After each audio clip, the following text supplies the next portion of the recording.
Assalamualaikum warahmatullahi wabarakatuh. Perkenalkan, nama saya Ani Yusanti, saya dari Prodikdi 3 Kesekretariatan dengan NIM 2408031031024. Tujuan saya membuat video ini yaitu untuk menempuh mata kuliah manajemen humas untuk mereview materi dari kelompok 3 yaitu tentang komunikasi internal.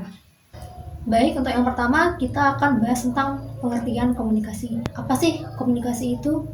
Jadi komunikasi merupakan proses interaksi antara manusia dengan manusia dan juga antara manusia dengan lingkungan.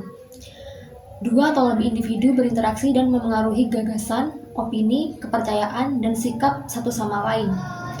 Mereka bisa saling tukar-menukar informasi melalui berbicara, gerakan bagian badan, tanda dan lambang, ekspresi, dan lain-lain yang termasuk juga menggunakan media. Selanjutnya kita akan bahas tentang pengertian komunikasi internal.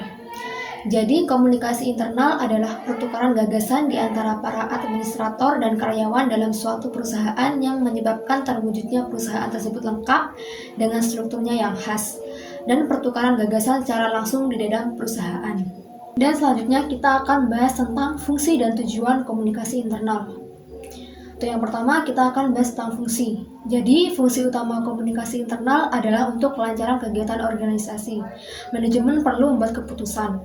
Oleh karena itu komunikasi penting bagi manajemen untuk mengambil keputusan yang tepat demi kelancaran kegiatan organisasi dan tepat waktu dalam memberikan informasi. Selanjutnya tujuan dari komunikasi internal. Tujuan utama dari komunikasi internal yaitu untuk memastikan kelancaran fungsi kegiatan organisasi, memastikan tiap karyawan memahami peran dan tanggung jawab masing-masing, dan adanya keterbukaan dalam organisasi. Untuk selanjutnya ada karakteristik dari komunikasi internal. Yang pertama yaitu untuk memupuk iklim harmonisasi lingkungan tempat karyawan bekerja di antara satu sama lain untuk mengembangkan semangat kerja. Lalu yang kedua, selalu menonjolkan aspek kemanusiaan yang merupakan faktor terpenting bagi lancarnya proses manajemen. Dan yang terakhir, yaitu untuk memupuk perasaan kejiwaan yang dapat menyatukan setiap karyawan dengan pekerjaan mereka sebagai sumber suatu pencaharian. Nah, setelah itu ada beberapa efektivitas dari komunikasi internal. Yang pertama, komunikasi dua arah adalah komunikasi yang dijalankan dua arah dari manajemen ke karyawan dan sebaliknya. Lalu yang kedua, kemampuan interpersonal adalah kemampuan setiap karyawan dalam menyampaikan pesan atau informasi kepada pihak lain di internal organisasi.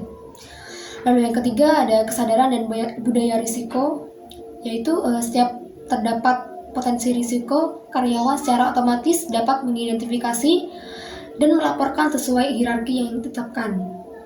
Lalu yang keempat, kejelasan pesan atau informasi. Pengirim dan penerima pesan atau informasi memiliki persepsi yang sama. Lalu yang kelima ada frekuensi pesan atau informasi, yaitu aspek yang melihat intensitas seseorang dalam memperoleh pesan atau informasi. Lalu yang keenam ada pembelajaran berkala, yaitu sosialisasi atau refreshment yang dilakukan secara berkala.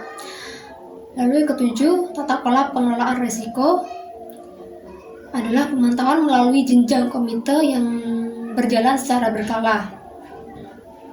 Lalu selanjutnya yang kedelapan, struktur komunikasi internal, yaitu lapis pertahanan pengelolaan risiko operasional atau kelangsungan usaha yang telah berjalan secara efektif. Yang kesembilan, pengetahuan manajemen, yaitu pemahaman manajemen atas alur komunikasi untuk pengelolaan risiko operasional dan kelangsungan usaha. Lalu yang terakhir ada kekuatan leadership, yaitu peran pimpinan dalam pengelolaan risiko operasional dan kelangsungan usaha. Untuk selanjutnya kita akan bahas tentang jenis dan dimensi dari komunikasi internal.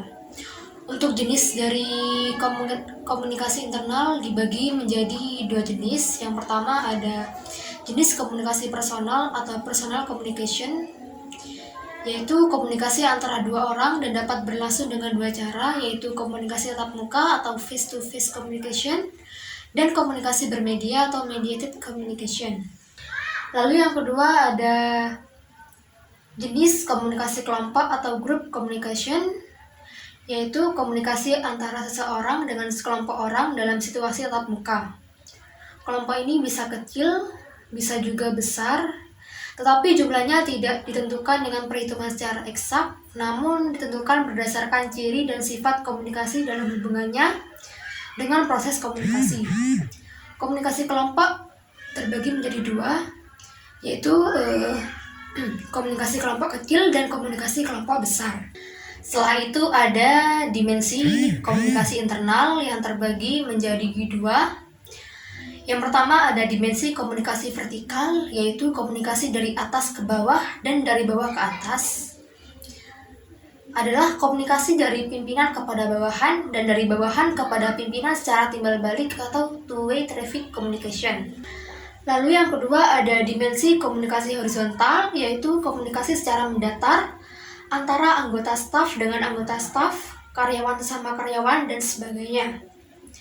Komunikasi horizontal ini biasanya melibatkan koordinasi informasi dan memungkinkan orang-orang dengan pangkat yang sama atau serupa dalam suatu organisasi untuk bekerja sama atau berkolaborasi. Komunikasi antar karyawan pada level yang sama juga sangat penting untuk terselesaikannya pekerjaan yang ditugaskan.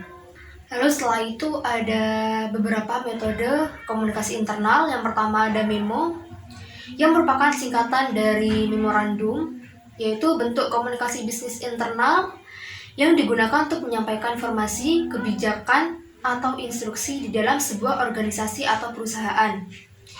Memiliki format yang singkat dan langsung, memo dirancang untuk memberikan pesan dengan cepat dan efisien kepada anggota tim atau rekan kerja.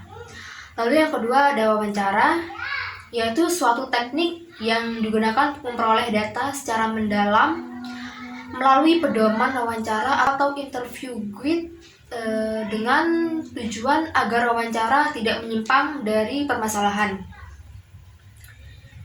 Yang ketiga ada telepon. Sistem telepon ini efektif untuk komunikasi internal karena banyak alasan yang sama seperti pesan SMS. Karena karyawan tidak selalu berada di depan komputer untuk menggunakan pesan instan atau perangkat lunak konferensi video dan terkadang hanya dapat dihubungi melalui telepon. Yang keempat ada laporan.